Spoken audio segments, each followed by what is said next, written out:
लड़की होना इतना भी आसान नहीं है। नज़र चाहे जिसकी भी बुरी हो, गलती चाहे किसी की भी हो, बुरा आपको कहा जाएगा।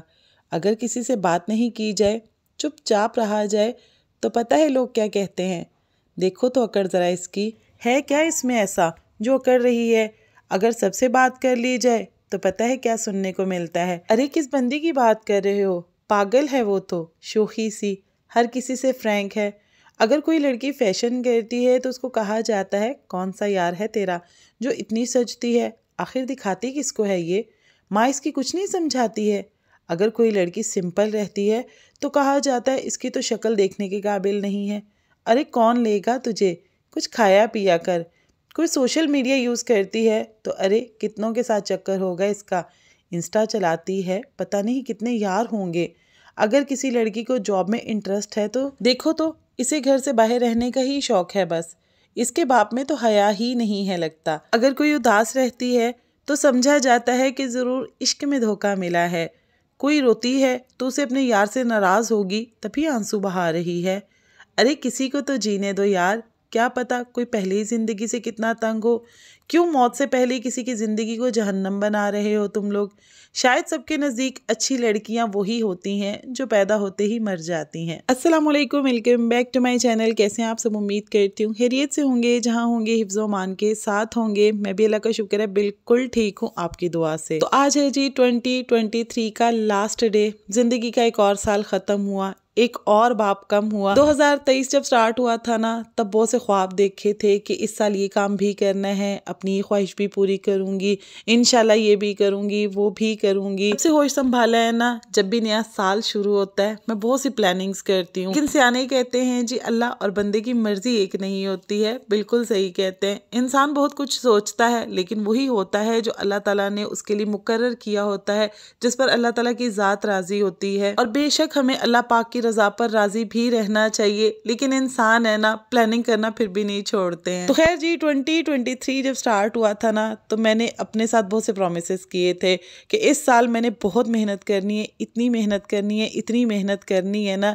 कि मैं खुद को एक मकाम पर लेकर जाऊंगी। अब मेरी सोचे तो एक तरफ रह गई, लेकिन 2023 जाते जाते मुझे मेरे अपनों से अलग करके चला गया। यानी आज जो लाइफ में जी रही हूँ ना, इसका तस्वुर कम अज कम मैंने बिल्कुल भी नहीं किया था। इसलिए 2024 के स्टार्ट में मैंने अपने लिए कोई भी इस बार प्लानिंग नहीं की है कि मैं ये करूँगी, मैं वो करूँगी।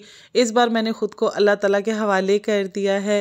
जहाँ लेकर जाएंगे, जिस तरफ लेकर जाएंगे, बिल्कुल सर झुकाकर अल्लाह ताला की ताबेदार बंदी बनकर हर फैसले पर लब्बैक कहती रहूँगी। क्योंकि इंसान जब बहुत सी उम्मीदें बांध लेता है, बहुत सी ख्वाहिशात करने लगता है ना, तो उन ख्वाहिशात के टूटने पर ना चाहते हुए भी इंसान को बहुत ज़्यादा तकलीफ होती है। खैर जी, मेरे अंदर की दानिश्वर जो जागी हुई है ना, उसको सुलाते हैं। और यहाँ पर जी मैं अम्मी को ले आई थी, मैंने अम्मी के टेस्ट करवाने थे।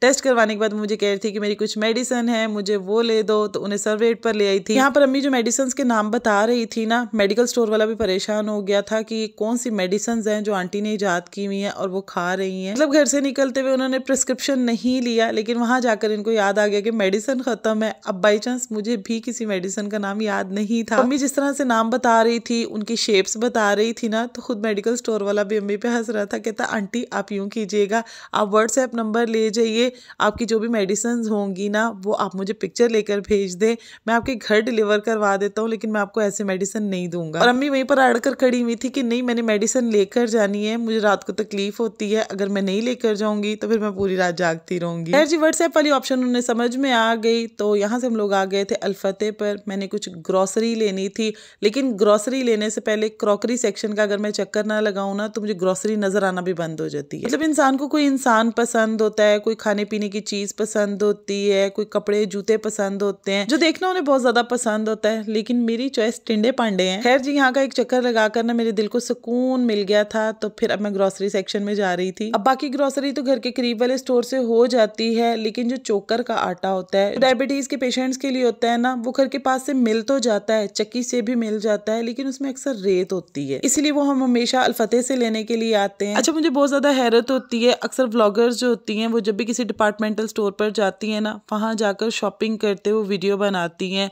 लेकिन अल्फते की ये ब्रांच जो इकबाल टाउन में है ना, ये आपको बिल्कुल भी कैमरा यूज नहीं करने देते हैं, बल्कि पूरे इकबाल टाउन में जितने भी ब्रांड स्टोर्स हैं, जितने भी डिपार्टमेंटल स्टोर्स हैं, वो आपको वीडियो नहीं शूट करने देते। पता नहीं इसके पीछे क्या रीजन है, लेकिन खैर जी, हम लोगों को भी तरीके आते हैं। मेरे हाथ में ना क्लच और मोबाइल होता है, मैं जैसे ही ऐसी जगहों पर एंटर होती हूँ ना, मैं मोबाइल कैमरा ऑन करके ना अपने क्लच के साथ मोबाइल पकड़ लेती हूँ। वो फिर बिल्कुल भी फील नहीं होता है कि मेरा मोबाइल कैमरा ऑन है, और ऐसा लगता है कि बस पर्स के साथ ना मोबाइल पकड़ा हुआ है। मेरी इस चालाकी के ऊपर तो भाई 36 तोपों की सलामी बनती है, और हर बार सलामी देने से पहले मुझे तोप के सामने खड़ा कर दीजिएगा, ताकि यार मुझे भी तो पता चले ना कि आप लोग मुझे सलामी दे रहे हो। अब अगर कोई फ्यूचर के अंदर प्लानिंग कर रहा है कि उसने व्लॉगिंग करनी है ना, तो मुझसे टिप्स एंड ट्रिक्स ले सकता है, चाहे मैं कामयाब व्लॉगर हूँ या नहीं हूँ, लेकिन आप लोगों को बड़े अच्छे अच्छे मशवरे दे दूंगी। लेकिन आप लोगों को एक और भी मजे की बात बताती चलूं कि मुस्तकबिल में आपको मजीद न्यू व्लॉगर्स नहीं मिलने वाले हैं, ना पैद होने वाले हैं। उसकी रीजन ये है कि पाकिस्तान गूगल की लिस्ट में डिफॉल्टर हो चुका हुआ है।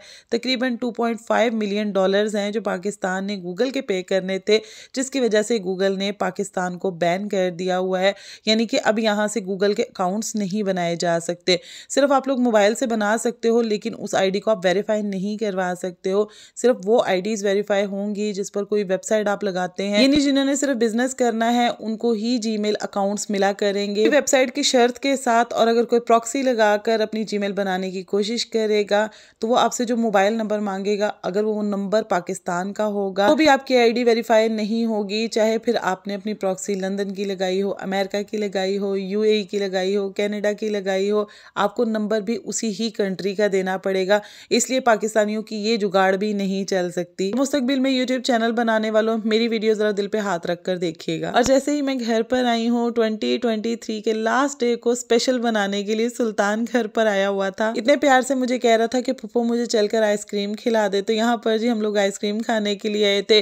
वापस हम लोग जब जा रहे थे तो यहाँ पर एक शॉप है फिश प्लेनेट के नाम से, यहाँ पर सारी ये मछली जल की रानी है, जीवन उसका पानी है पड़ी हुई थी, जो इतनी खूबसूरत लग रही थी ना। अब अक्सर वीडियोस वगैरह में फिशेस देखते हैं, लेकिन इस तरह लाइव देखते हुए मुझे इतनी प्यारी लग रही थी। और ये जो बिल्कुल छोटी छोटी फिशेस थी ना, ये मैंने पूछा कि कोई स्पेशल फिश है, वो मुझे कहते हैं स्पेशल नहीं है, ये बड़ी हो जाएंगी। तो ये जो आपको बराबर वाले टैंक में नजर आ रही है ना, ये भी ऐसे ही थी छोटी छोटी। जो सबसे पहला वाला एक्वेरियम था उसकी प्राइस मैंने इनसे पूछी कि इसकी क्या प्राइस है, तो वो कहते कि इसकी डिफरेंट प्राइजेस हैं।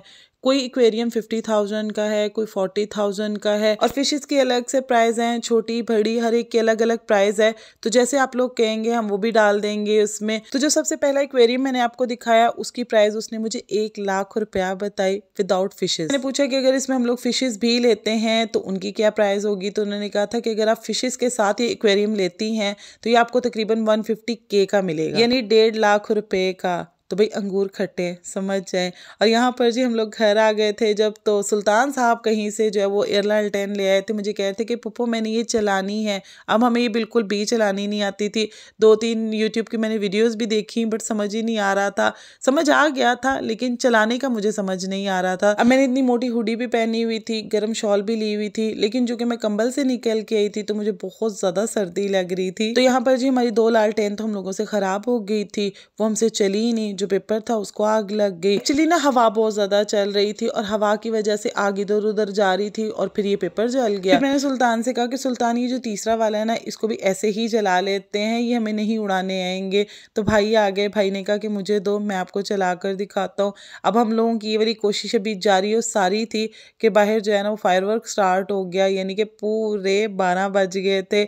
मैं फायरवर्क जब हो रहा होता है ना बिल्कुल बाहर नहीं जाती, मुझे डर लगता है। लेकिन हमारे टीट पटोड़े भाई काबू ही नहीं आ रहे थे, वो इतने एक्साइटेड हो रहे थे ना फायरवर्क देखने के लिए। और सुल्तान मुझसे सारे टाइम प्रॉमिस लेता रहा कि कल आपने भी मुझे इस तरह के ही लाकर देने हैं, फिर हम छत पर आएंगे, हम चलाएंगे। पूरी दुनिया को समझाना एक तरफ, सुल्तान साहब को समझाना मेरे लिए दुनिया का सबसे मुश्किल तरीन काम है। बिल्कुल भी बात नहीं सुनता है, जो उसने एक बार कह दी है ना उसने फिर वो करना ही करना है। और यहाँ पर जी मैंने कोशिश की थी कि फायरवर्क नजर आ सके, लेकिन बार बार कैमरा ब्लर हो रहा था और अम्मी मुझे नीचे से आवाजें दे रही थी बच्चों को लेकर नीचे आगे आ जाओ। इस टाइम पे फायरिंग कर रहे होते हैं लोग, अल्लाह ना करे बच्चों को किसी को कुछ हो जाएगा। फायरवर्क सामने ही नहीं हो रहा था, पीछे वाली साइड पर भी हो रहा था, लेफ्ट साइड पर भी हो रहा था, राइट साइड पर भी हो रहा था, और उसकी इतनी ज्यादा आवाज थी ना कि बच्चे मेरी बात ही नहीं सुन रहे थे। खैर जी, दूसरे लोगों का फायरवर्क देखकर ना सुल्तान साहब को बिल्कुल तसल्ली नहीं हो रही थी। मुझे कह रहा था कि आप दूसरी लालटेन भी जलाकर दिखाएं। ये भी मैंने यहाँ पर जलाने की कोशिश की, हालांकि मैंने इसको मोमटी में लाकर जलाया कि बाहर हवा बहुत ज्यादा चल रही है ना तो ये जल जाएगा। जब तक इसे मोमटी के अंदर रखा ना तो तजर्बा कामयाब था, लेकिन जैसे ही बाहर लेकर आए ना